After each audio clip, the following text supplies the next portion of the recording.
Depuis 10 ans, j'ai été spolié de dizaines de milliers d'euros par mon assureur.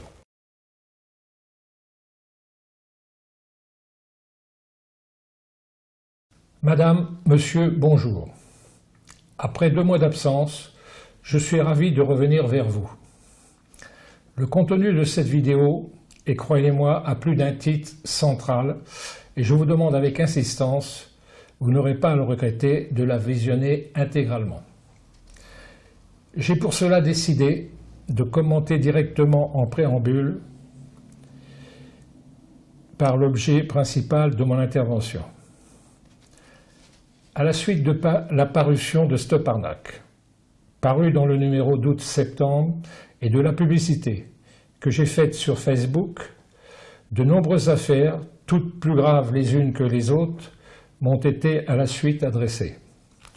Afin d'illustrer mes propos, je vais vous lire un exemple frappant d'une personne que j'ai conseillée et qui a découvert à sa grande stupéfaction que le contenu de sa clause bénéficiaire avait été changé sans qu'elle le sache. Monsieur Delarue, j'espère que vous allez bien. C'est avec beaucoup de retard que je réponds à vos mails, mais les derniers mois ont été vraiment chargés. Merci infiniment de vos conseils, car j'ai enfin vu la personne qui s'occupe de mon assurance vie, et il y avait comme légataire ma conjointe légale. Alors que je ne suis pas marié et que je suis certain d'avoir donné le nom de ma fille. Ma fille est donc maintenant mon héritière depuis quelques jours grâce à vous. Merci encore, bien à vous. Ma conclusion est qu'en cas de décès prématuré de ce souscripteur, sa fille n'aurait jamais pu bénéficier des capitaux de ce contrat que son père avait souhaité lui transmettre. Il y a de quoi être abasourdi et en colère d'apprendre, et c'est éminemment lourd de conséquences, que les bénéficiaires indiqués par les souscripteurs à l'occasion de l'adhésion de leur contrat pouvaient au cours de leur existence ignorer que les identités des personnes qu'ils ont désignées puissent être trouvées subrepticement remplacées par d'autres, à leur insu. J'ai donc décidé, dans l'hypothèse où vous pourriez être susceptible, vous-même, d'en être victime, de vous soumettre un projet de lettre que vous n'aurez qu'à recopier in extenso et la faire parvenir sans délai à votre assureur. Voici le projet. Ce projet est à adresser sous pli recommandé avec accusé de réception à votre ou à vos assureurs. Ne pas oublier d'indiquer votre nom, prénom et adresse, ainsi que le nom de l'assureur et également son adresse. Rappelez en référence les numéros des contrats vie que vous avez sollicités. Messieurs, j'entends parler de plus en plus souvent évoquer le cas des contrats en déshérence au sein desquels il semble que la clause bénéficiaire ne soit pas en adéquation avec les personnes désignées lors de la souscription de mon ou mes contrats. Afin d'éviter de pareilles déconvenues, je vous demande de bien vouloir me communiquer le ou les bénéficiaires que j'ai désignés et qui, à ce jour, figurent dans vos banques de données. En vous remerciant, je vous prie de croire.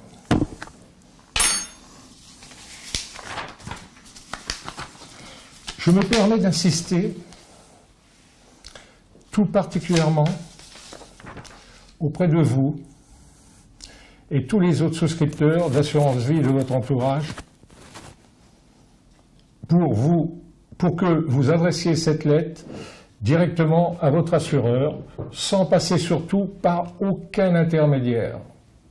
Vous gagnerez en agissant ainsi, croyez-moi, un temps précieux. En accomplissant ainsi, vous aurez la certitude absolue que les bénéficiaires que vous avez désignés lors de la souscription de vos contrats ont bien la même identité que ceux que vous avez choisis lors de votre souscription. Il faut être très vigilant sur cette clause bénéficiaire, car elle est essentielle et doit être enseignée le plus complètement possible. Dans leur charte de déontologie, les assureurs s'engagent, je vous dis bien s'engagent, à renseigner de façon très précise l'identité des bénéficiaires.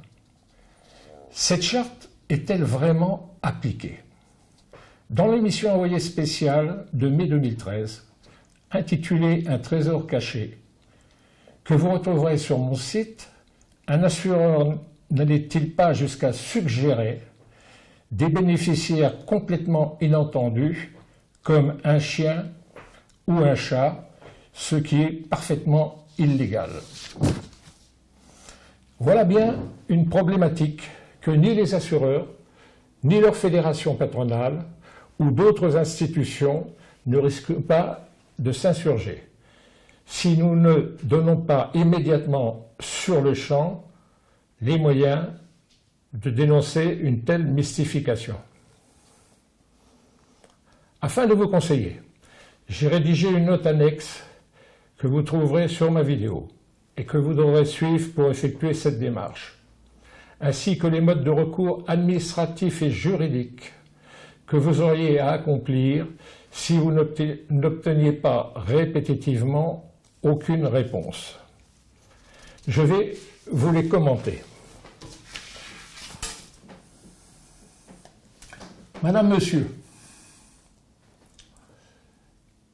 je vous recommande vivement d'adresser à votre assureur une lettre commandée avec accusé de réception dont vous trouverez le texte au verso. Vous aurez ainsi la certitude que le ou les bénéficiaires que vous avez désignés lors de votre souscription sont bien identiques à ceux enregistrés dans les banques de données de celui-ci. Si, comme je vous le souhaite, tel est le cas, je vous conseille de bien conserver cette réponse et la communiquer à une ou des personnes de votre entourage, lequel, en cas de décès, pourra la transmettre à qui de droit, afin qu'elle puisse faire valoir sa qualité de bénéficiaire.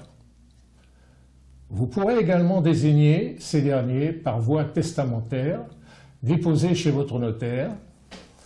Dans l'hypothèse d'un changement de bénéficiaire, il ne vous faudra pas oublier de rédiger un codicille postérieur qui devra être ajouté à votre testament. Dans le cas où vous ne recevriez pas de réponse sous un mois, il vous faudra envoyer un nouveau courrier de relance également recommandé. Si vous n'obteniez pas à nouveau ensuite une réponse au bout de 2, maximum 3 mois, vous aurez tout lieu de vous inquiéter. Au terme de ce délai, je vous conseille vivement de consulter très rapidement le cabinet d'enquête agréé par le CNAPS, ministère de l'Intérieur, qui est spécialisé dans les contrats d'assurance vie non réclamés, dont le dirigeant est une personne que je connais bien. Il collabore également en étroite coopération avec la Société des avocats Lecoq-Vallon et Ferron-Polony, dont le site est www.lecoqvallonferroni.com, elle-même reconnue comme étant les défenseurs résolus dans le même domaine. Il faut savoir que les nouvelles dispositions citées plus haut, prises dernièrement par le gouvernement, ne entreront en effet, on ne sait pourquoi, en vigueur qu'au 1er janvier 2016. Et oblige par engagement les assureurs, pendant un premier délai de 10 ans, de rechercher ces bénéficiaires. Au terme de ce délai, en raison de la prescription réglementaire de 30 années.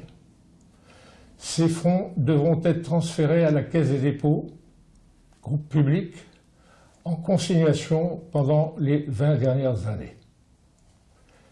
Qui peut croire que cette caisse publique se donnera les moyens de rechercher pendant ces 20 dernières années les bénéficiaires, sachant qu'à ce terme, les fonds non réclamés deviendront de facto la propriété de l'État.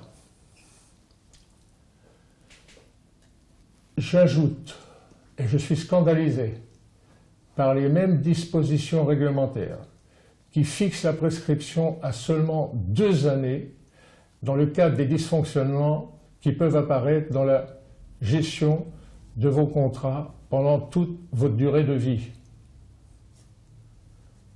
Quels que soient les bénéficiaires que vous désignez, il vous faut toujours indiquer précisément leur état civil. Monsieur ou madame, entre parenthèses, nom de jeune fille, né le, à et adresse complète. Puis en cas de pluralité de bénéficiaires, indiquez également les mentions suivantes. Monsieur ou madame, né le, à et adresse complète.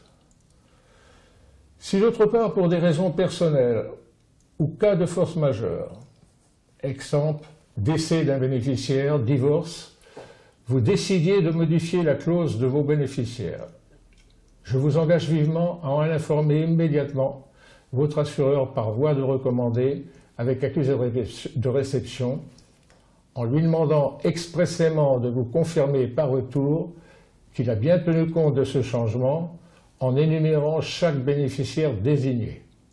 Enfin, je vous rappelle, pour information, que ce placement à long terme, préféré des Français, qui continue de s'amplifier, offre de réels avantages fiscaux.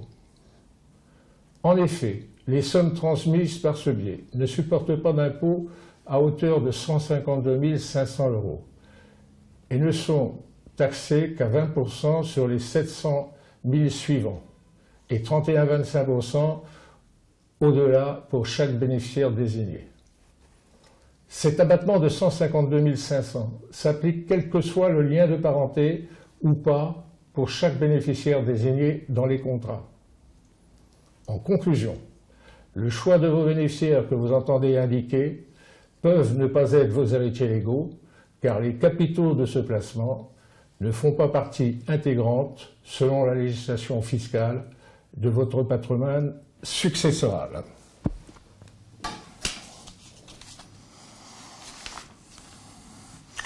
Je ne doute pas, mais c'est le but de toute ma détermination acharnée, que l'ensemble des 150 assureurs puissent s'inquiéter à juste raison d'une telle recommandation.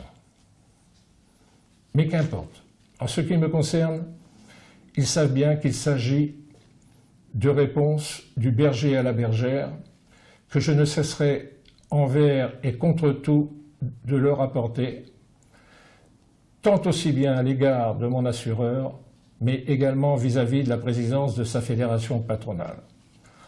Il existe 58 millions de contrats, mais ne rêvons pas.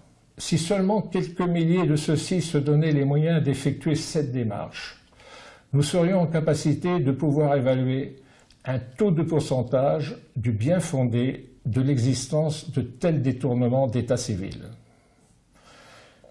Je m'adresse maintenant aux 850 000 personnes atteintes de la maladie d'Alzheimer, chiffre qui ne cesse de croître, aux 150 000 atteintes de la maladie de Parkinson et des 6 000 centenaires sur plus de 20 000 qui sont possesseurs de contrats d'assurance vie. J'ai de sérieux doutes de penser que leurs clauses bénéficiaires, du fait de leur pathologie, de leur handicap ou de leur âge, ont été régulièrement réactualisées au cours de leur vie. En raison de leur état de fragilité, ont-ils la faculté d'y avoir pensé? Combien, par exemple, de bénéficiaires désignés par les centenaires leur ont-ils survécu? Je possède par expérience, pour l'avoir vécu, toutes les preuves que des pressions financières et juridiques sont exercées contre vous par tous les assureurs, soutenus grâce à des liens de connexité très étroits qui existent au sein de toutes ces institutions au plus haut niveau. Ainsi, potentiellement, nous sommes hégémoniquement à la fois réduits et à la fois confrontés, selon l'expression populaire, à une lutte permanente du pot de terre contre le pot de fer. À cet instant, permettez-moi de vous rappeler l'hypocrisie du président de la FFSA, qui ne manquait pas de manifester dans un journal de 20 heures sur TF1 qu'il, je le cite, « il ne faut rien faire, rien qui puisse mettre un terme à cette épargne longue qui repose sur un contrat de confiance qui est passé entre les épargnants et les assureurs et qui doit être respecté jusqu'à son terme. » Il ajoutait même « c'est notre bien collectif et il faut le respecter ». De qui, je vous le demande, se moque-t-on? Soyez gentil de m'aider en adressant cette lettre, à tous vos assureurs, et je vous demande tout simplement de me communiquer tous les cas où les bénéficiaires de leur contrat auraient été changés directement à leurs dépens. Plus nous serons nombreux, plus nous aurons ensemble la légitimité nécessaire pour faire pression auprès des assureurs et ensuite de leur institution. Je me ferai un réel plaisir de revenir très prochainement vers vous.